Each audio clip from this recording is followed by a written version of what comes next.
Greetings, everybody, and welcome back to another installment of the Listening Eye podcast. I'm one of your co-hosts, Brandon Jones, and I'm joined by the lovely Erin. How you doing today, Erin? I'm good. I'm a little tired, but I'm hanging in there. I'm a little tired too. I ain't gonna lie to you. It's been a interesting journey here in the Jones household. We have found out the gender of our baby. We're not revealing it just yet to the public. It's been interesting. I'll just say that it's been interesting. But today's topic is uncolorism, which, as I bring another child into this world, this is a topic that does come to my mind, especially the fact that I already have two daughters, and one of my oldest daughter is much darker. She's the darkest person in the household. And my youngest daughter is the lightest person in the household. Same parents, genetics is pretty much the same, but their phenotypes are very different. And they both realize that at very early ages too. So it's an interesting thing, but I want to dive into some of that and some of that perspective as we go. But let's talk about you. Like, what have been some of your experiences with colorism? I want to say that colorism is probably a thing that hits a lot of Black women more than anything. I think Black men also have colorism issues, but when it's talked about, it's really talked about from a female perspective. So what's your kind of perspective, thoughts, and experiences with colorism? So I wanted to start because my husband and I, we really like to binge watch like old Black sitcoms and stuff. So the one that we're binge watching, which we've watched a million times, but it's just kind of like every time you watch it, you have a new lens. So we're watching A Different World. And so we've been like breaking down the colorism within A Different World because that was such a major Black sitcom of the time, to just really see Black college, just to really see, the diversity within being at a Black college and seeing the characters. So like, for instance, like yesterday, I was talking to him about, I don't know, have you seen you've seen A Different World, right? Mm-hmm. Yeah. And I haven't seen every episode, but I've seen it. So in this one episode, like Kim Reese, she's supposed to be this aspiring doctor. She's very dark skinned. And I noticed that they never allowed Kim to wear her natural hair. Like in most of the episodes, like you don't really see her wearing natural hair. And they never allow her to be kind of silly. Like she was always supposed to be very serious because she's going to be a doctor.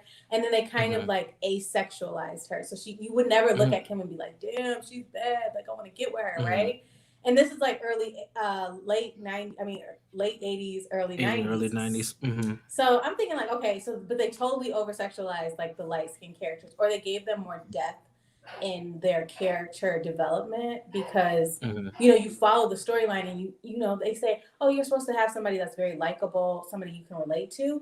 But it was just kind of like this programming message, like, why wouldn't anybody really be able to relate to Kim as opposed to Whitley Gilbert or Freddie Brooks? These other light-skinned people that are, these main characters. And then I also noticed too, whenever they had a scene where they were just in the pit or they were at some party, most of the women were light-skinned.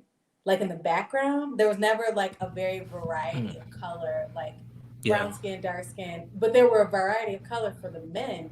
There were just not a variety of color for the women on screen. So I just thought that was very interesting because you can kind of let that slide past you because, this is something you grew up on. You're like, oh, it's nothing. Like, they didn't mean it that way. But it's just like, if we take a deeper look at this, you can kind of see where it's going or who gets preferential treatment.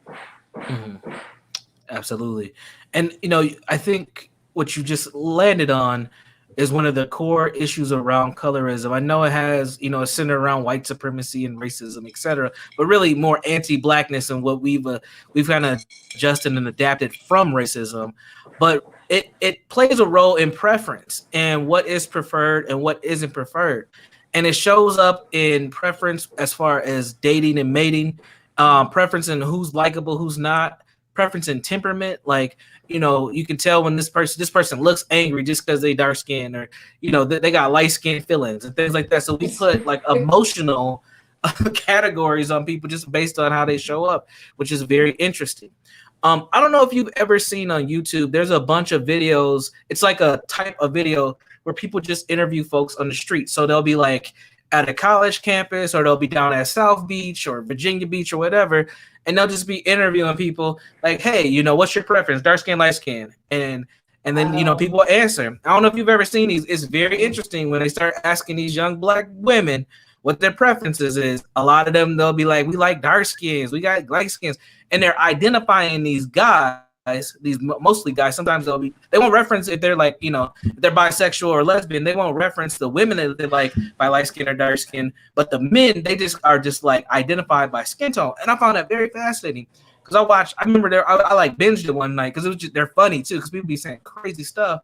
But like a lot of them, they just identify these guys by their skin tones. I only like dark skins. I only like light skins. I was just like, man, when did that happen? When did that shift happen where, women start to identify, men by their skin tones? I know that we've had the old adage of tall, dark, and handsome, but I've never seen it at the level that it's quite at now. So it's very interesting. Have you seen or heard anything like that where women are, now utilizing more preference based on skin tone?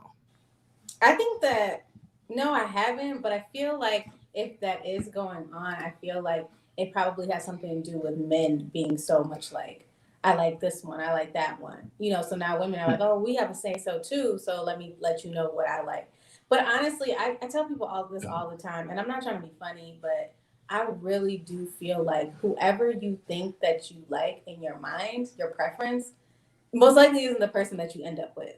And I feel like that because I just feel like, there's so much more than just the face, the skin tone and the physical. So I feel like, you say that real fast because in your mind you have this person. Just like when they say close your eyes and kind of think of the person that comes into your head, and then that's who you think you are, like a psychological trick. It's kind of like most people don't think that they look like themselves on the inside, like, on the outside. So I just feel like it's just interesting that somebody would just randomly be on, some random places, like, what's your preference? Like, and then you just got to answer it real quick because I don't think that people really understand, like, either their preference is programmed by, media that they watch or, how they were raised. But I don't necessarily think that's who you usually end up with. Gotcha. So as a black woman who, if I was to look at you with lighting and all that, I would say that you're not dark skinned per se, and that you're not light skinned per se. I would say you're kind of in the middle. How would you? Yeah, you're brown skin. How would you? How does colorism affect you as a young black woman? I think growing up, it affected me a lot because we only had one light skinned person in our household, and that was, well, two. But my grandfather, he was light skinned, but he was in and out, and he's a man. So again, it's the whole like, he's a guy, so we don't really talk about it. But with all the women in the household, the only light skinned person was my youngest aunt, and I remember like everybody being very like not being very vocal, like, oh, she thinks she's the stuff, or she thinks she's so cute or whatever. But it would always be, maybe because she's the baby sister too, but it would always be this like antagonism between the sisters, my mom and her other sister, and her baby aunt, and then me. Like I came along and I was younger, so my aunt always had this kind of push pull with me because of age and not necessarily of skin tone. But I just thought that it was very interesting because she never thought that she had any kind of biases when it came to, darker people. Like she always thought, oh, we're all in this together kind of thing. But you can also tell that people are programmed. So she gave herself permission to do things like my mom and my aunt would not do because they were brown skinned and darker than her. And then my grandma would say things like, don't stay out in the sun too long, you're gonna get black, all these things about like trying to keep your skin tone as light as it can be in the wintertime. Do you know what I mean? Like, and so my grandma, she's from Mississippi, so she was dark, but when you come to a colder climate, your skin changes over time. And so she was like brown skin, but when she went back to visit her family, everybody was still very, very dark. And it was funny because they all looked alike. They all have the same facial features. But my grandma, you would consider her like, oh yeah, she light skinned compared to them. But it was just like, it was just very interesting to me because I don't think that I had a problem with colorism when it came to black people in the black community, black women. I think I had a problem with it with white women. Like I remember I used to work at this podiatry clinic, and this woman that was dating a black man, she had a baby with a black man or whatever. She would always be going back and forth with me about black stuff, because she thought she was down or whatever because she had a black baby. And so I showed her a picture of me in I think my graduation picture, and she was like, "Wow, you are so dark in this picture." And I was just like, graduation is in the middle of June, right? Like it's summertime. Like I'm gonna be darker than what you see me in December. But it was just like, she wanted me to react in a way that would be like, "Oh my God, really?" Or like feel bad about the fact that I was so dark. And I just think that's interesting because I never really got that from other black women. Like I think that maybe it's subconscious, like what we do and what we give ourselves permission to do because of our skin tone, but I don't think that outwardly openly that we're just like, oh, and maybe we do when we're trying to joke. When he's like, oh, look, she got that pretty privilege, she's light skin or whatever. You know how the light skins are. Or just like how you were saying about the light skins. But I mean, I feel like when it comes to context and we actually like talk about it, it's like I've never experienced that, but except for with Lindsay, because Lindsay was like, "Oh my God, you're so dark." That's interesting. When I posted this episode and I was getting us prepared for the show, I had someone reach out to me and they said they wanted to share their perspective on being biracial. And I've made the joke several times publicly, and I say Minnesota has to be the biracial, multiracial capital of the world. I feel like we have interracial relationships like nobody else, especially when it comes to black people and white people.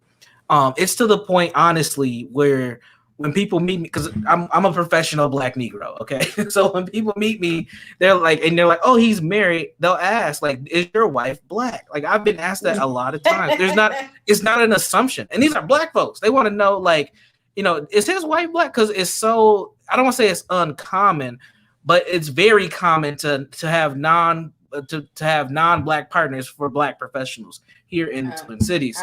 So when I hear and I do a lot of trainings and things around diversity, equity, and inclusion, and I talk directly about racism, and people ask me, like biracial, multiracial, biracial folks ask me, like, how do we deal with things? Like one of the biggest questions I was asked over the last year or so is how do as a multiracial person, how do I deal with, or white women will ask me, how do my brown kids deal with the ramifications of the murder of George Floyd? And I don't really know how to answer that question because I'm not in a biracial relationship.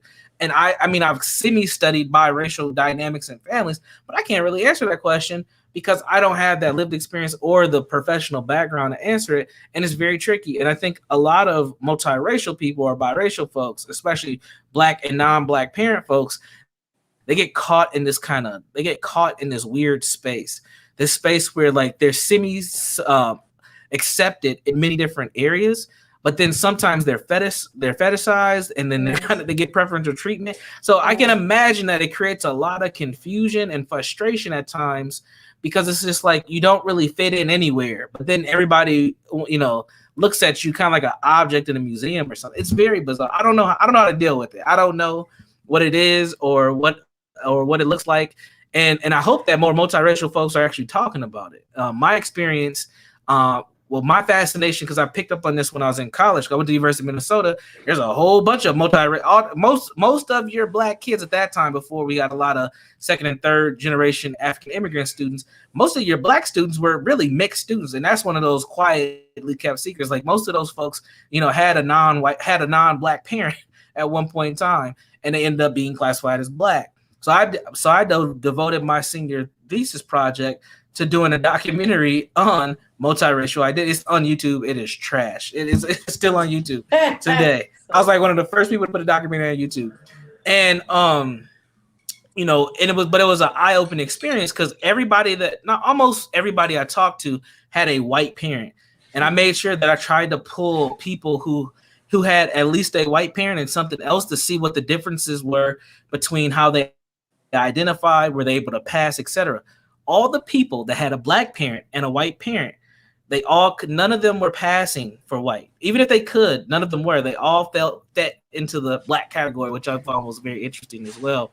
So that phenotype thing and the colorism thing, I think for those folks hits a little different. So Lindsay, as you were talking about that woman, Lindsay, you know, her perspective from her children, I think would be very different than your perspective, just being a black woman with two black parents. So any thoughts on that? I think that it's interesting that you said that Minnesota has so many mixed race couples, because I feel like it's a Midwest thing. I mean, we were just in Chicago and Darius was like, are these all the people we don't see in Michigan? Like, and then we're like a lot of biracial couples there too. So I think that me personally, like just talking to, like, I have a cousin, I have 4 cousins that are biracial. Their mother's German and my uncle obviously is a black man. But I feel like when it comes to biracial individuals, from just an outsider standpoint looking in on their life, it depends, I feel like, on who the black parent is, the sex of the black parent is. Like if you have a daughter and her mother is white, or if you have a son and his father is white, sometimes I feel like it's a more identification with the same sex parent than not saying that you're black or not saying that you're white, or, you know, kind of saying that, okay, yeah, I'm black, but you know how some people say, or their mother really emphasizes if there's a white mother, like they're biracial, like they have to be able to say that they're a part of something too. Like she has to be able to acknowledge that. And I know, okay, so I'll give one example. So I knew a young lady who used to be a client of mine who she eventually got married to this white cop that lives in this like basically all white neighborhood, like outside of where we are. And I was just like, what are you doing? And I get it, you know, sometimes I feel like it's more of like a move up or like a upgrade, but I feel like, but anyways, that's my own opinion. But anyway, so she, you better be careful. Yeah, but I'm just saying, like, it's an upgrade for her because I knew her situation. And I knew like the guys that she was with before she was with her husband. So I kind of like, okay, I understood why she made that move. I have a cousin who's like a sister, same situation. Okay. I completely know what you mean. So I get it. But at the same time, when she got pregnant with her son, the thing that made me the most upset was, okay, so her husband, he looks like a skinhead. I'm sorry, he does. He's got bald head, blue, like icy blue eyes, like very pale skin. And he's a little bit shorter than her, but whatever. So she ended up getting pregnant and they have a son. And so his son, when he was learning how to walk and crawl and stuff, he was like bringing him things like, here, daddy, or daddy, daddy, like calling him and talking to him. And you know that this man looked at his son and said, I ain't your daddy. Who's your daddy? Like, you're not my son. Like, and it was supposed to be in a joking way. But the boy doesn't look anything like him, obviously, because his mother is black. So he has dark hair, dark eyes, you know, sure. Browner skin. But, you know, and he's like 3 years old. And for him to be playing with his son like that, it's just kind of like, I feel like it's always going to be this, like, whatever I have to do, this Chicken George story. You know what I mean? Like how he's always trying to, like, get his white Irish father to finally accept him. You know, he's doing all these things and getting sold to pay off his debts, coming back. You know, it's just like, wow, you doing all of this, like, just give it up. But I just felt like that's interesting to me because he literally was like, you know, my son, like trying to play, and I'm like, what the hell is this? Like, yeah, that's fascinating. You know, I think, you know, for people who are multiracial, I think it's especially now because we got a lot of those folks who, you know, I don't want to say like, oh, it's a new phenomenon, but for example, Loving Day just passed. And for folks that don't know what Loving Day is, that's when, you know, we had the actual law put in place that people, not miscegenation. Oh my God, I can't believe I can't talk. I've been talking all day, but it ended, you know, for people it ended the segregation of marriage in the United States. So people were actually able to get married from different racial categories across the nation. And I've seen a lot of people celebrating it more and more over the past couple of years. This year, I've seen more people who were not just black and white right? Celebrating it. So it has become a thing, kind of like how Juneteenth has become a thing as well. And I think that since that time and where we're at today, biracial folks may have a claim to have their own racial or ethnic category. Now, historically, they have been really pushed into a box, mostly into the black box if they have a black parent. But I think we have enough population of people where they could necessarily say, hey, we want to identify the way we want to identify, and we want to attune to our collective issues that we have as a group of people. One of the things that film that I was talking about earlier that I started at the U of M, it started a student group too by the same name as the film. So that's my little legacy that I left at the U.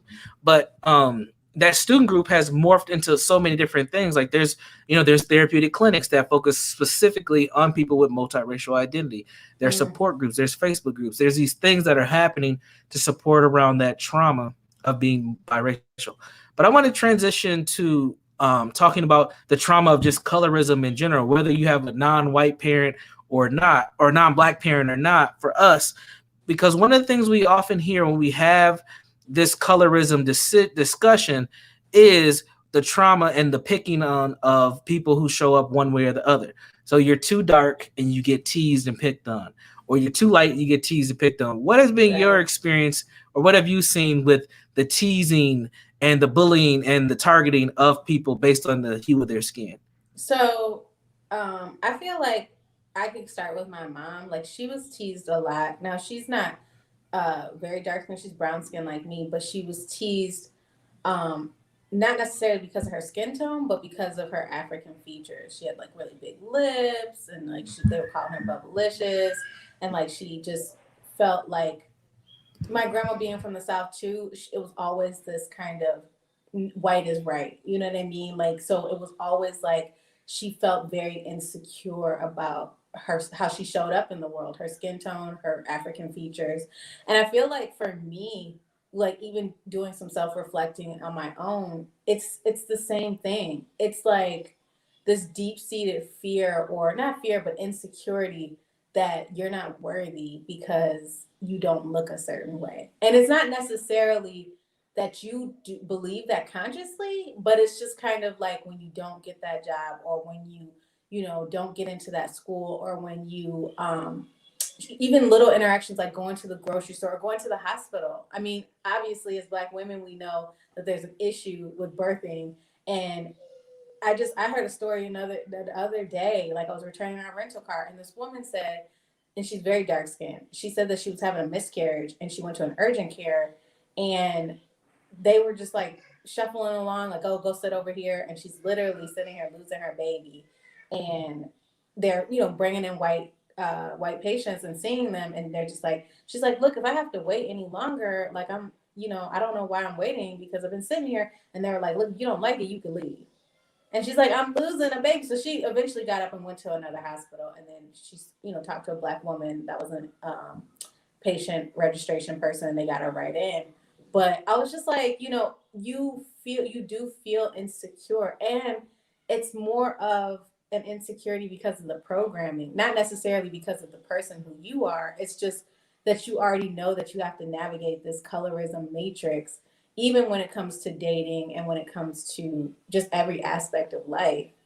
And then you're just like, when you finally do find that person, how programmed are they in colorism themselves? Because like all the celebrities, like look at Snoop Dogg, he's been with his wife forever, but obviously he's got some, side chicks that are hella light skinned compared to his wife. You know what I mean? So it's just kind of like, do you want to be, the mom that's at home and the wife, got half of everything? Or Bob Marley, for instance. Rita Marley got a bunch of money after he died, and she got all, everything, but it's just kind of like she was put off to the side, and he got to gallivant around with whoever and whatever. And, it was just probably, I just think that it's just very interesting, like how, the Black woman, they're like, oh, you're a strong Black woman. But it's just like, damn, like, I'm sure she doesn't want to be subjugated to being a mammy or being a woman with an attitude. Like, she wants to be looked at as desirable, as well as, all the other things they look at, women that aren't dark skinned. All right, let's get into this, because I'm like, hold up. I would caution using celebrities or notable people when discussing the dark skin, light skin conversation. And I say that because that's where we go a lot. And I think we put a Okay. lot of the behaviors of celebrities into the behaviors of your everyday people, and they're not always the same.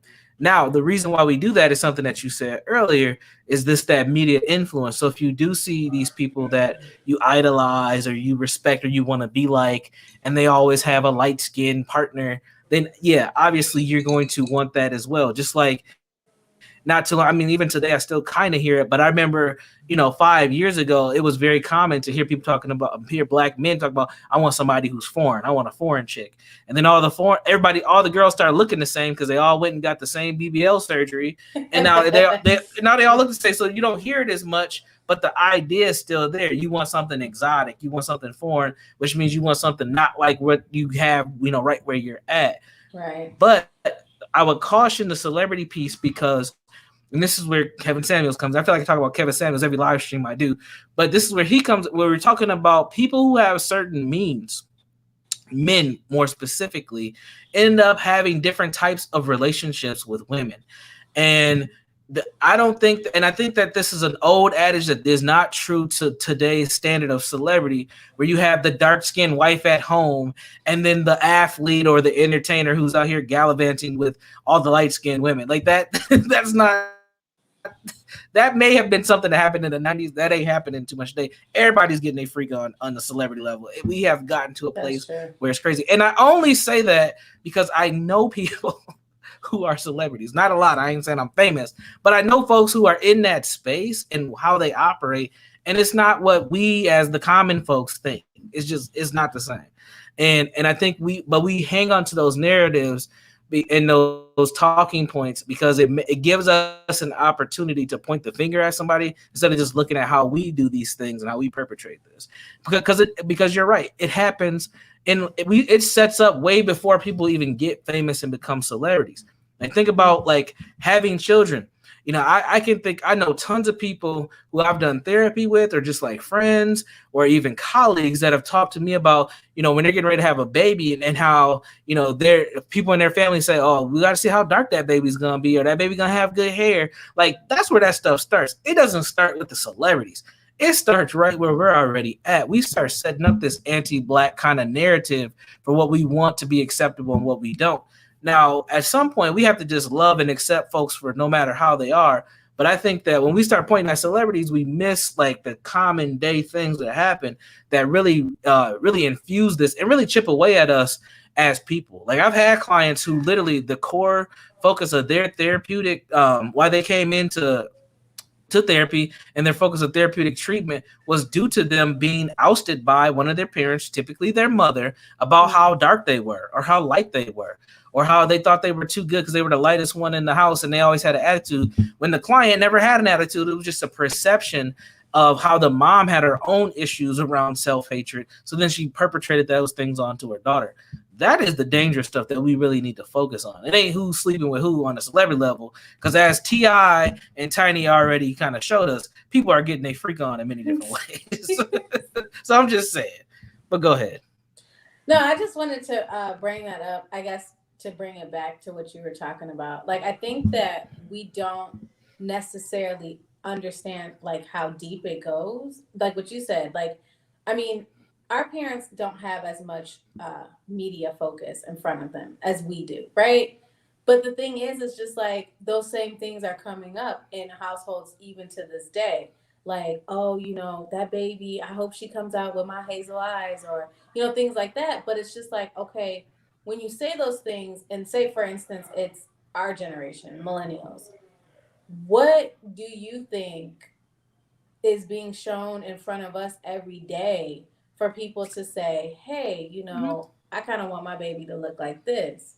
I want my baby Right. to look like that. I mean, it's still there, but it's like everybody's trying to be a celebrity now. Like, I know I Yes. brought up celebrity, but it's like everybody on Instagram wants to be that next person. So it's just kind Yes. of like everything's changing to the point where it's like what you said with the surgeries, everybody looks the same, but it's literally like taking it a step further where people are changing everything about their look on the outside. So I just want to like, I guess I just wanted to point that out because I feel like maybe in my family it's been a issue, like the media, like my mom like literally glued to the TV, like Right. straight up, like I mean I'm for real, and I it's just believe like, you. I believe you. and I'm just sitting there like thinking in the back of my head, like, this is not real, like, and just like letting her know. But it's just like people want to be the person that they see. Do you know what I Yeah, mean? I Or absolutely. Are you familiar with K Michelle? You know yeah. who K Michelle is? All right. Have you heard about kind of her recent controversy with her changing the way she looks? Oh, when she changed back or changing the way she looked No, before? no. All right, here. I'll show you right now. I'm gonna do Okay. a little screen share. Let's take a look at Miss K Michelle. All right, so how should I do this? There we go. All right. So here's what many people recognize K Michelle as. This right here. But this is what she looks like today. Now, some people may say she's lightening her skin. I mean, this could be lighting and makeup, but she's obviously got some surgeries on. Actually, let me show this older photo of her. She's obviously got some surgery. I mean, she's been had surgeries. We knew about her butt getting done. She's got the BBL. She's got the breast Right. implants. But now, like the nose and the lips and all that, like this is Kate Michelle, and she came under a lot of flack for this changing this appearance to look quote unquote more European. Mm. Now, as a black woman, what are your thoughts on people like K Michelle? Because it ain't just K Michelle. If you go on YouTube, there are regular old women who are nurses and teachers and social workers and all types of stuff who's saving their money to get that 10 racks, and they headed down to the DR and they getting they getting them surgeries too. It is very fascinating. People, it's out there. You can watch them and they talk about their journeys. Then they're getting them corsets and they're healing, and then they're getting them massages and all types of, it is crazy what people are doing. But what are your thoughts on things like this with K Michelle making this drastic shift to be more prettier, quote unquote? So I feel like I'm like in between because I feel like I totally understand it. Like I want to be able to say, oh my God, like do whatever makes you feel good, and whatever. Like I really want to be on that, especially for Black women, because we've been so programmed to believe that we are not, the most desired, or we're not the sexiest, or we're not, the smartest, or whatever. So I want to, like, whatever gives Black women, confidence. I want to be like, okay, do you, like, if you're going to save that money, do you. But then the other side to it too is like, I hate the fact that we as Black women feel like we have to change something. Like, for instance, like I look at my son, I look at Marley all the time, and I'm just like, wow, you're so beautiful. Like, you're the most beautiful baby I've ever seen in my life. Like, I'm not biased. Like, you're the most cutest baby ever. Like, I don't care about all these other babies out here. You're the shit, right? Like, that's how I look at my son. Like, I just be so enthralled by like how he is. But I also notice too, my son is in his most natural state. Like, he ain't got no, Jerry curl. He ain't got, nothing in his hair.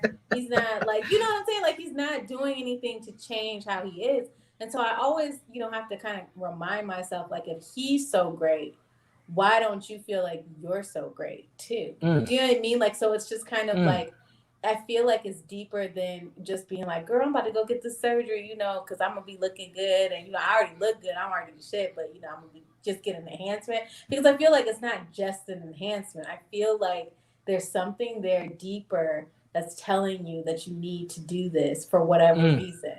And if you think about kids in general, like, kids don't, like, unless you got like one of those pageant moms or whatever, like, in general, you don't see a bunch of kids like just wearing a whole bunch of makeup or putting on a whole bunch of extras, and they're just so free in their expression and who they truly are in their spirit. And so I feel like I'm at a standstill because I feel like I get the enhancement and I want people to do the self-love, but is it truly self-love? That's the question. Because the thing is, if it is, then you would kind of accept it, and if it isn't, then what is it?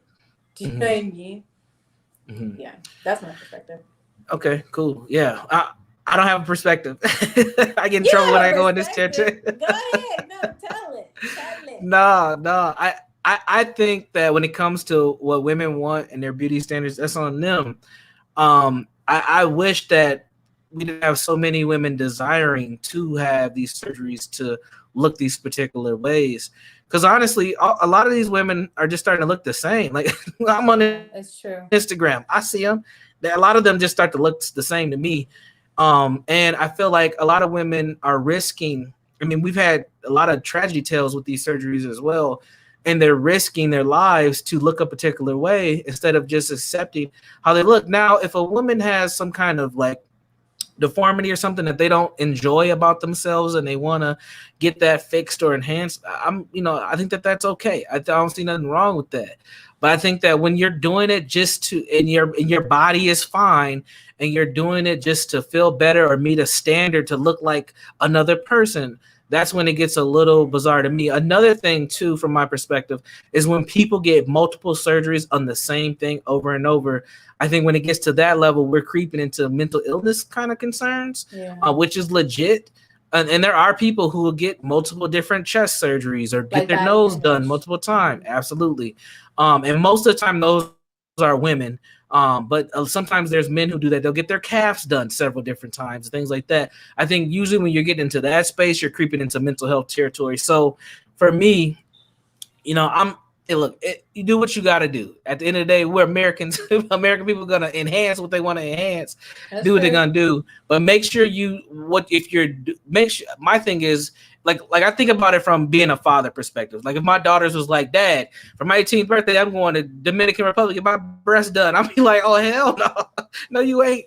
But I can't stop at that point. Can I really stop her if she saved her money? Let's say she started working at 16 years old, saved her bread, and she got 6 racks or $10,000, and she said, you know what, Dad, I'm coming back and I'm about to have a different look. I don't know what to do with that. I really don't, because I'm like, damn, do I uplift black women voices and protect black women and tell her don't do this, sis, or do I just go ahead and just move on out the way and just let it be what it is, or just do I celebrate it? I don't know. I don't I know. think that you I Um, think that you should move out the way. okay, say more. But only reason I say that is because I feel like when people you know how like when people talk a lot and they're like, oh, this is what I'm gonna do, and they don't really do it.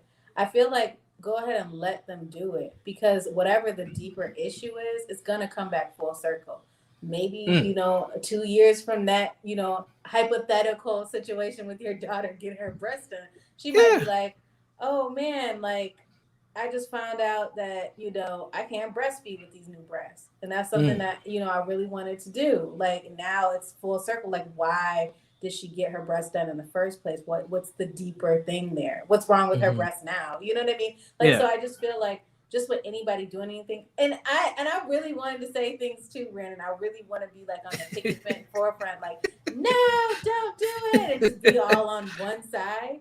Yeah. But I just feel like I'm getting too old. Like I know I'm not old, but I feel old, and I'm just like it's too much craziness going on. Like, hey man, I'm over here doing this. Like, all right, yeah, you got it. Like, Yeah, do you? mm, Yeah, I mean, when it comes to the beauty standards, we often hear that I'll say I have often heard black women say, "Well, we do this because this is what y'all like. Y'all like European beauty standards."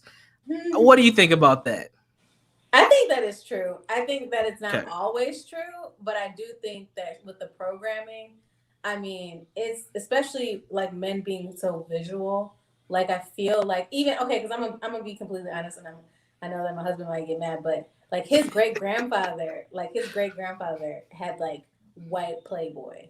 So I'm thinking in Mm-hmm. my mind back then, like this dude is old. Like, well, he's deceased now, but when I met him, like for him to have that, it's like your wife, who he done cheated on a million times, but your wife is dark skinned. Like she's a dark skinned woman, but you have these images in front of you of this lily white, blonde hair, and blue eyed woman. So it's just kind of like you're with this woman, but your preference is with somebody else. And if you ever got the chance, just like what you said with Kevin Samuels, if he ever got it out of the projects, or if he ever, Mm-hmm. became a professional on a level that he could have access to this white woman, he would jump at that shit in a heartbeat because of the images Mm. that he took in and consumed to the point where he was just like, yeah, I like Yeah. that.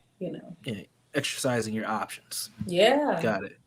So from your perspective, let me make sure I'm understanding what you're saying. Women's beauty standards, black women's beauty standards. Let me get correct. When it's it's based on the preference of black men. So if that is correct, if black men are saying things like we don't care about that, what do black women think when they hear black men responding saying they don't care about you having straight hair, we want you to have natural hair, or we don't want you to get them surgeries? When black men are actually saying no to these things, and black women's what are your what are your thoughts? And then I'm gonna say how black men respond to that. So what are your thoughts on that? So my thoughts, I feel like, are confusion and also deprogramming of their own matrix. Because if this man is just like, look, I like you for who you are and you ain't got to change nothing, right? Then she's going through the little white woman or little white man inside her mind like this. He is not telling the truth. I don't know what's going on with him, but I'm gonna go ahead and just do X, Y, and Z. Because I mean, we have a cousin that she got that lipo. I think not lipo, but what is it called when you get that band inside you? It was some kind of surgery. Bariatric surgery. Yeah, so I think she either got that or she got some kind of surgery where she like lost all this weight, right? Now she's already a thicker woman, but she was like, yo, when I get this surgery, I'm gonna be bad, right? So I'm thinking like, okay, you got 3 kids and you got a husband, and her husband's sitting there like, don't do it, don't go under the knife, like I don't know what could happen to you. And she's just like, bump this, like I'm doing it.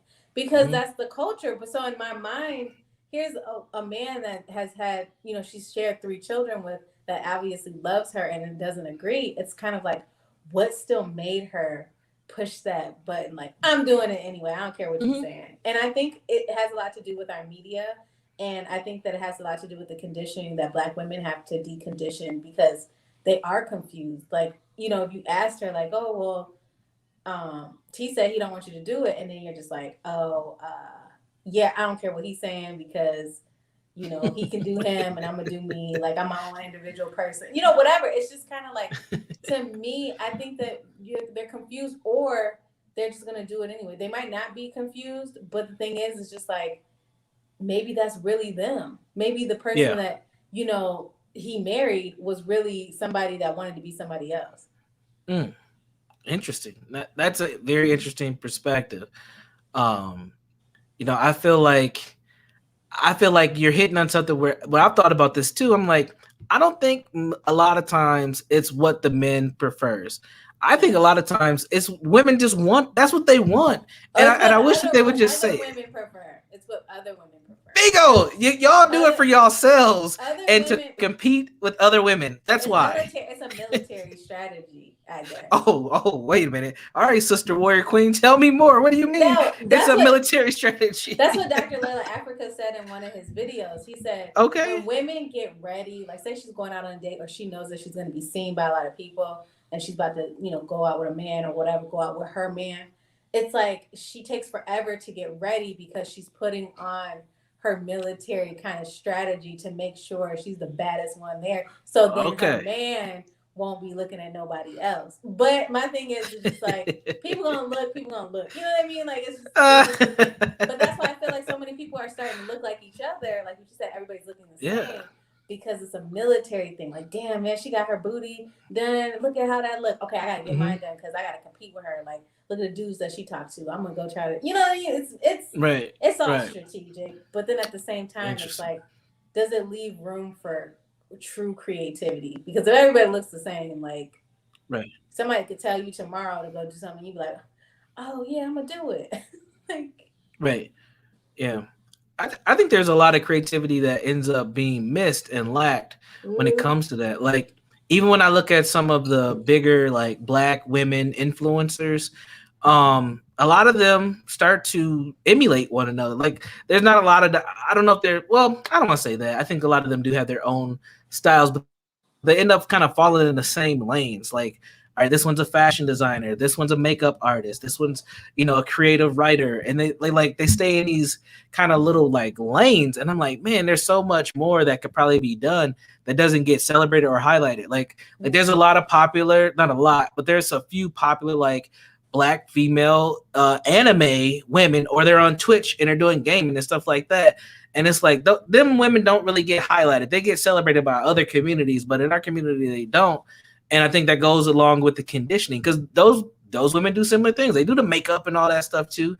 But since it's not what we consider to be like popular culture stuff, like, rapping like Meg Thee Stallion and City Girls, then it gets kind of pushed to the side, and they're not competition. But even though they're competing in a different lane, they still hold those kind of feminine like nature characteristics where they still have to compete. So now they're competing with the Asian women and the white women in that kind of gaming world and the anime world. So I think you're hitting on something here. I think that, it may be war tactics where you're competing with other women for whatever male attention. I guess we could say it that way. Yeah. Do you think that, I'm going to ask a question. Do you think that is just for, because we're having a very heterosexual conversation right now. Do you think that this same concept applies for women who are interested in other women? And we're talking about Black women now. Okay, so do they say the same thing? Yes. Okay, so like again, I don't know, but I feel like from an outsider's perspective, I've had conversations with Darius about this because we, broken bread with two lesbian couples that we were just friends with, that we just happened to become friends with, and they're Black. Both of them are Black. So the thing is like, to me, I honestly look at homosexual relationships between women and even men as like a consuming of femininity. Like, okay, if you're a Black woman, interesting. If you're a Black woman and you're told for forever that you're not the most feminine, if you're, you've got kind of like this attitude or this kind of strongness or this masculinity about you, I feel like even if you are, quote unquote, the male of the situation between you and another woman, I feel like there's still a need for more consumption of femininity. Do you know what I mean? Because you're consuming each other, and with being around each other all day and just being with each other as a couple. And I just feel like, and you know how we play off of each other in the marriage anyway. Like there's some things that I'm strong at, and there's some things that Darius is strong at. But the thing is like I'm still consuming him in a way that I pick up on things that I'm just like, wow, that makes me a better person. So I feel like when I look at the concept, or I look at it from a male's perspective, maybe the men don't feel strong enough, so they feel like they need to be with another man in order to present a more masculine front. So that's how. Interesting. Interesting. Okay, so I'm wondering, and I wish we had somebody from the LGBTQ plus community to talk about this. I'm still wondering about that dynamic of going to war. No, war tactics, what you called it, for women. Like, do women who are interested in other women perform the same way, where they feel like they have to, get themselves to look a particular way to compete with other women in that regard? I wonder if that's pieces there too, because my thought process on this is this a female nature thing that's going on, and is that why we're seeing the things that we're seeing around things like colorism and beauty standards when it comes to Black women? Before we close out, I want to ask you a little bit about policing Black women's bodies, because this has been something that comes up all the time. Like, it's to the point where most men don't want to say anything about women or anything about women's bodies publicly, because you are at risk of being canceled. So my question to you is, when it comes to policing the bodies of Black women, what are your thoughts on that concept? And where do you see that kind of going with dynamics between, let's just say, males and let's say Black men and Black women? Let's just get straight to it. So what are your thoughts on policing Black women's bodies?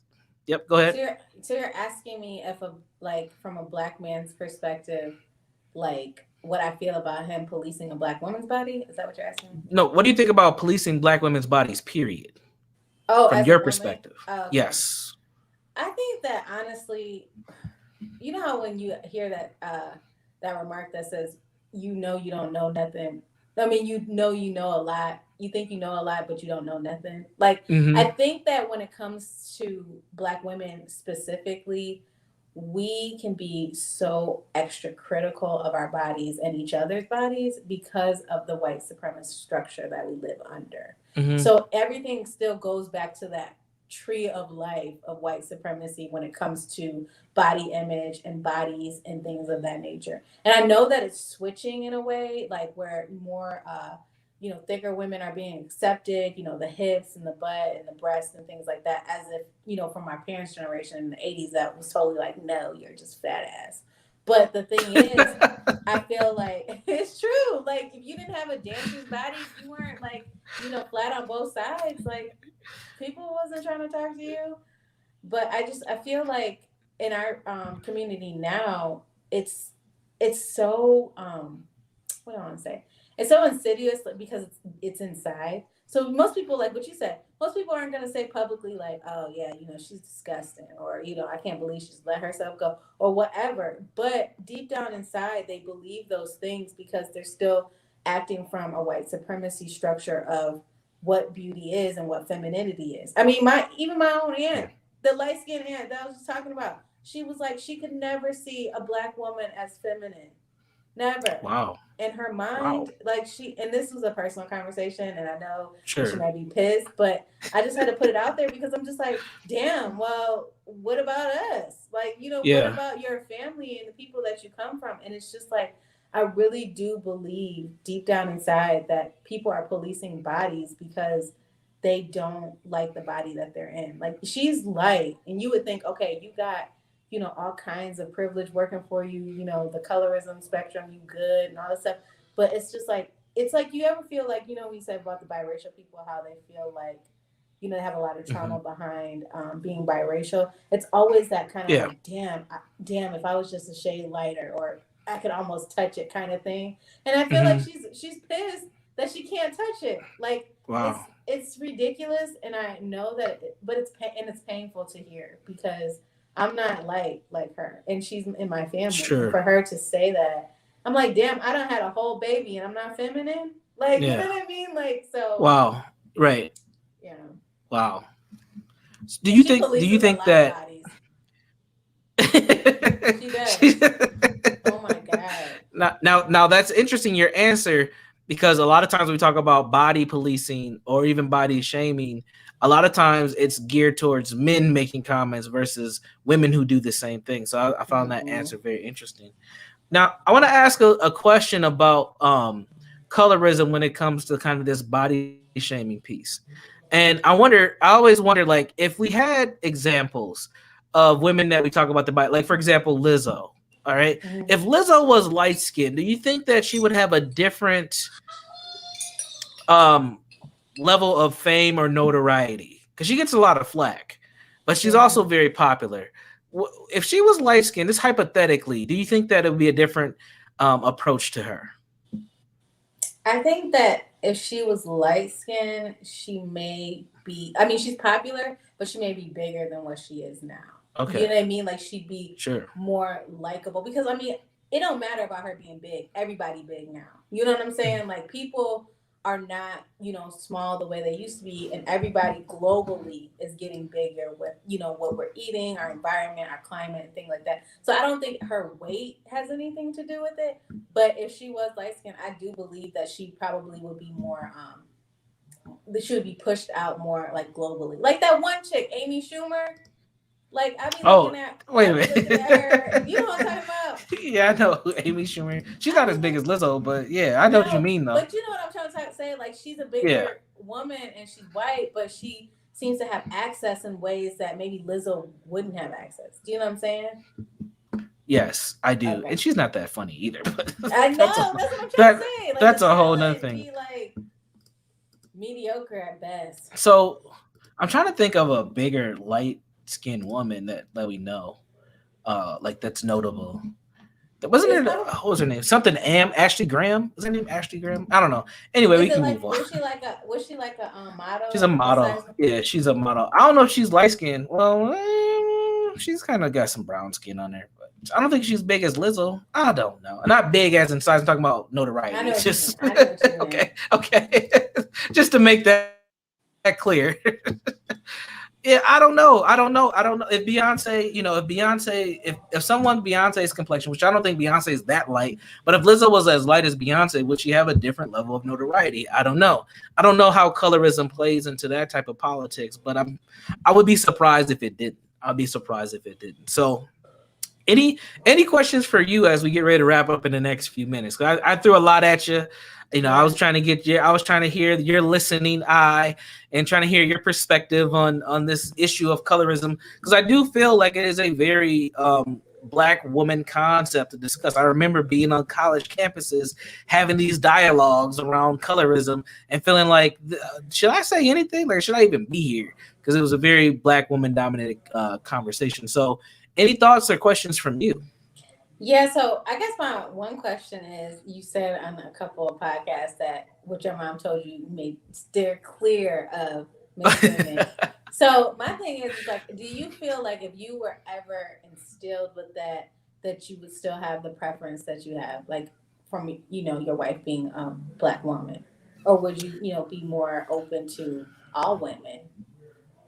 I've always been open to all. I mean, there's some types of women that I'm not attracted to and I haven't been attracted to. Mm-hmm. But I would say that my mom. So for folks who don't know what we're talking about, my mother. This is a notorious quote from my mama, but my mom has told me that when I was younger to stay away from mixed women who have a white parent and a black parent, because she said they have identity issues. She didn't say identity issues, but pretty much what she said, they are confused and that they will they will mess you up because they don't know what they want to be. They got a lot of trauma. That's what my mama pretty much said. So for me growing up, I always had this mentality about mixed women. Like I'll be cool with them like friends, but I would never try to date them because I always felt like they were stuck up. They thought they were better than everybody, and I thought that they would probably flip on you at one point in time. But my mom used to tell me things too, like if she can't use your comb, don't bring her home. So my mama also cultivate me to be very wary of white women as well, which I kept for a long time. I mean, being a football player, you get access to girls early. And white women in Minnesota come after you like a magnet comes after another. It's crazy. So it literally took me till sophomore year before I even attempted to do anything with the white girl. And there were plenty of times I could have. And I'll tell you right now, that was probably the most anxiety provoking engagements that I've ever had in my life was with white women. It wasn't a lot. It was enough to just get a taste to figure out what this was all about. And then I was like, nah, this ain't for me. So what my mom instilled in me definitely I don't say messed up my preferences, but it had an impact on how I viewed potential dating partners. It also had a view on like, who do I just have a sexual engagement with and who do I have a relationship with?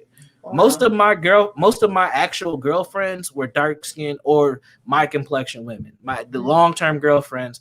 And then I've dated long-term 2 white women, seriously, where I've dated them. And long-term meaning like over 6 months.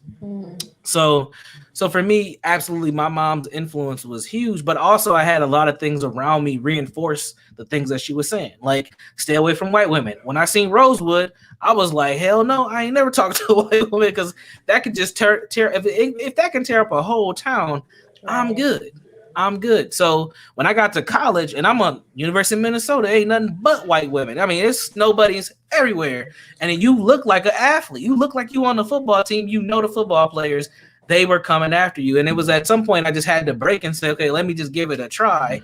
But that was never something that I wanted necessarily long term. So for me, like, and I've dated other types of women too. Like I've dated a Guatemalan woman.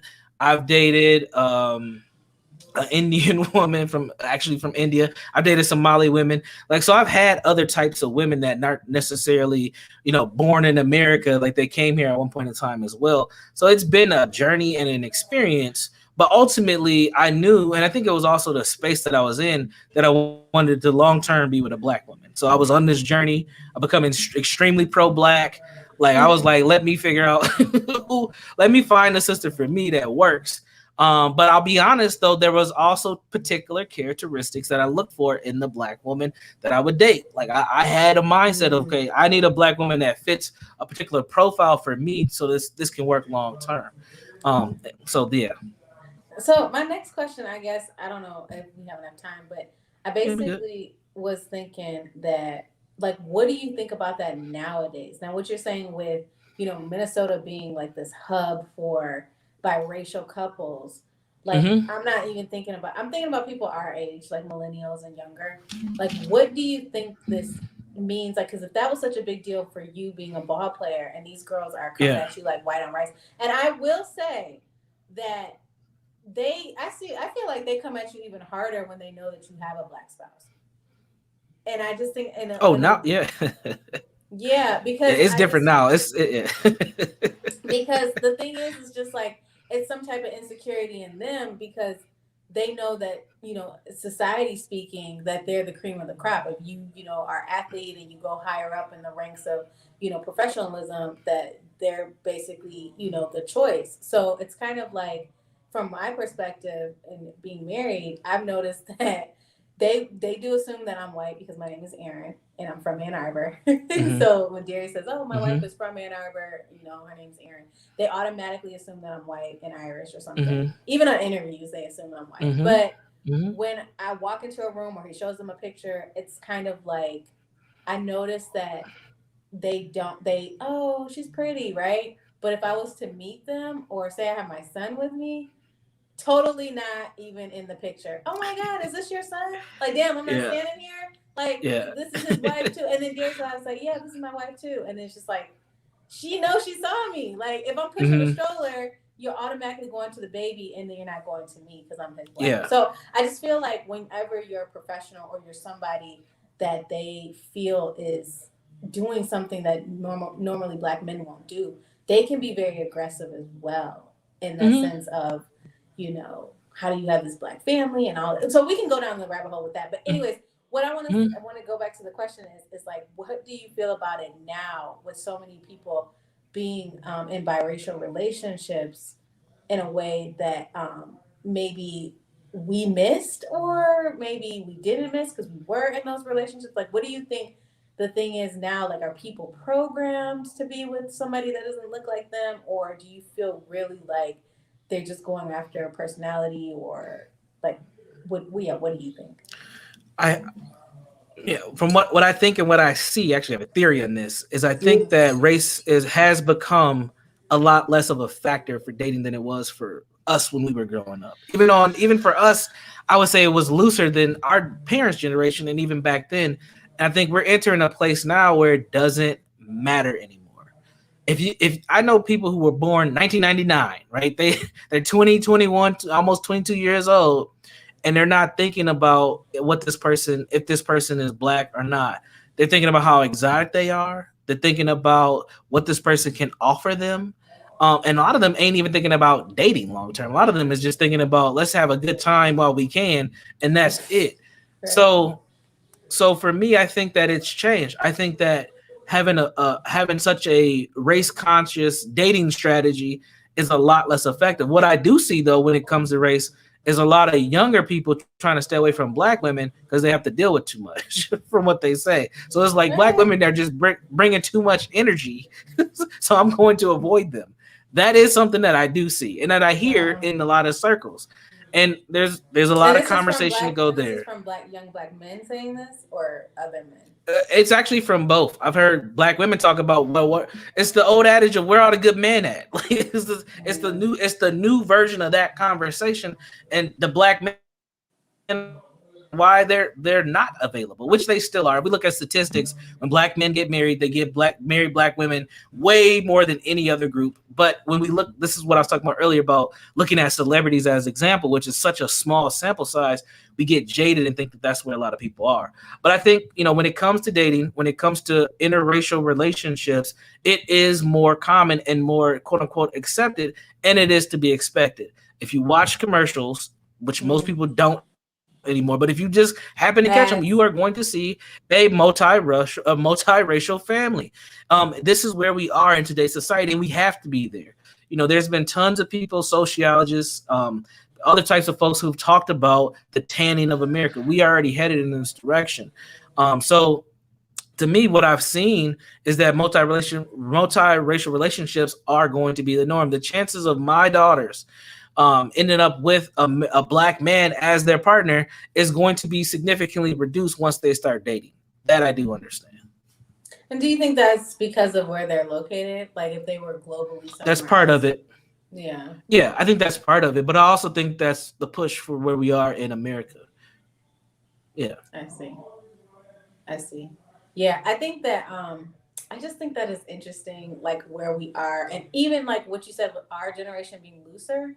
It kind of was like, I've dated outside my race as well, and it just kind of felt like, I don't know, like I feel like I always wanted some country person because my grandparents are from Mississippi, a country black man. Like I always wanted that, like deep down inside, because it's something I'm familiar with, and it's not a lot of like, it wasn't a lot of questions. I feel like that was one of the main annoyances that I had with dating outside my race, was like all these extra questions about being black in America. It's kind of like when you're with somebody that's black, they already get it. Like they don't have to ask you that, So anyway, so I just thought it was interesting because everybody is going more multiracial, and it's kind of like, well, what are their mindsets behind it? Does it matter? And maybe, like you said, it doesn't. But then, why did it matter to us? I mean, we're not old, so exactly. You know what I mean? we feel old, don't we get old? Yeah. But think about it. Think about that generation I was just talking about, the folks that were born in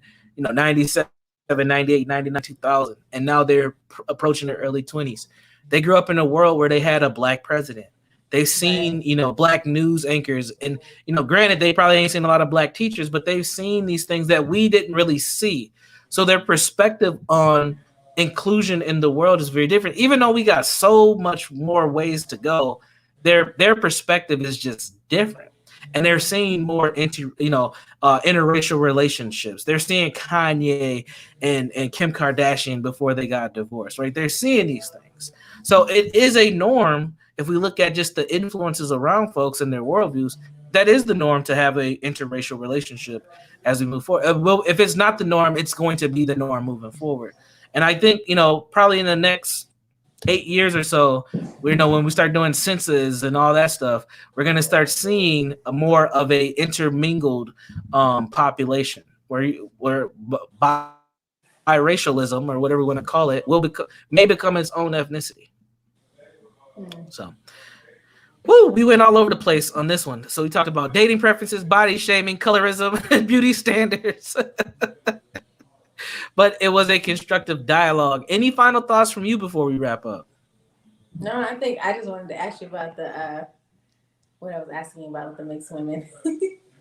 Yeah, the mixed women thing is funny. My mom's kind of crazy. She's a funny person, but it did cloud my perspective on light skin or multiracial women.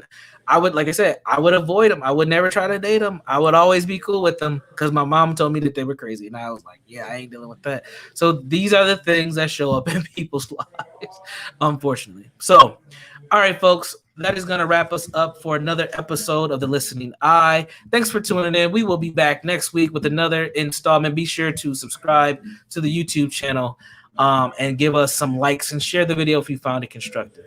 We will see you at another time. Peace.